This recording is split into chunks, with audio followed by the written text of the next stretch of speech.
Hello everyone, it's Roxy here again. Welcome to my YouTube channel. Today I want to talk very quickly about confidence in front of the camera.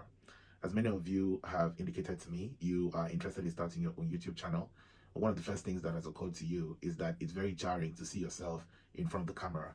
The first thing I wanted to say to you is that it's very normal to feel weird about seeing yourself played back on screen. You'll get over that very quickly. How to do that? Accept yourself. Whatever that you're projecting today is what you've always been. Nothing has changed.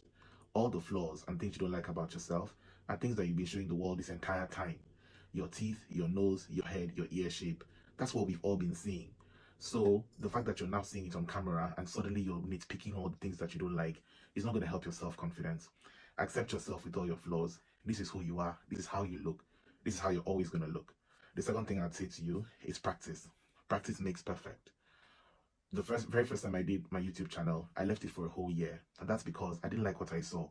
It took me a very long time to prepare for the lighting, the camera angles, the speech, the presentation, the content. Everything was so stressful that I ran away from it after the first time. I posted it, but I thought it was a nightmare. A year later, after I had done the podcast for a while, I had written my blog for a while, I began to grow to like myself, to appreciate my own voice, to understand that this is my voice. It's not going to change. I'm not going to be somebody different just because I have a podcast or I have a YouTube channel. With that then came my ability to present. Presenting, whether your voice or whether visuals, like in a YouTube channel, is an art form in itself. What I would advise you with that is do not copy anyone else.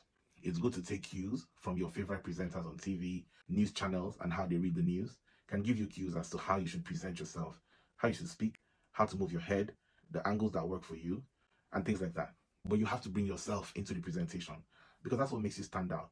It's when people feel that you're authentic and that they can relate with you and that you're not pretending to be someone else in front of the camera, it always resonates with your audience. So presentation comes with a part of you. And my advice therefore is bring that part of you. Gesticulate if you want to, wave your hands if you want to, wink if you want to. Anything that just brings a part of yourself into your own YouTube channel, something that people recognize you for after a while. Bring it. That always helps you to also relax when you're presenting. Always speak like you're speaking to someone who's standing right in front of you, because that's where your audience is going to be. They're literally on the other side of the camera. The tricky part is with the content. Now, most YouTube presenters will tell you that content is the most difficult thing to generate. And that's because of one reason: difficult balance between what you want to really say and what your audience really wants to hear. For some people, like the gossip blogs, they simply go to social media, take whatever topic is trending, and then have an opinion on it. In that way, they are drawing crowd to something that's already interesting to the crowd. Opinion people like myself, if something is interesting to us, we will have an opinion about it. That's why we are called opinion content creators. And so you find that some of the videos and some of my podcasts and some of my blog posts are on things that you've thought about once or twice in your life, but never occurred to you in the way that I have said it. I bring a new perspective to things that, whether they are in the news or not, that I would like you to avert your mind to. And that's my own style of blogging and podcasting and YouTubing. And the last thing is engagement. You must realize that every single person who takes the time to listen to you, to read your blog, to listen to your podcast or watch your YouTube channel could be anywhere else in the world. They could literally spend their data and their time on somebody else's channel.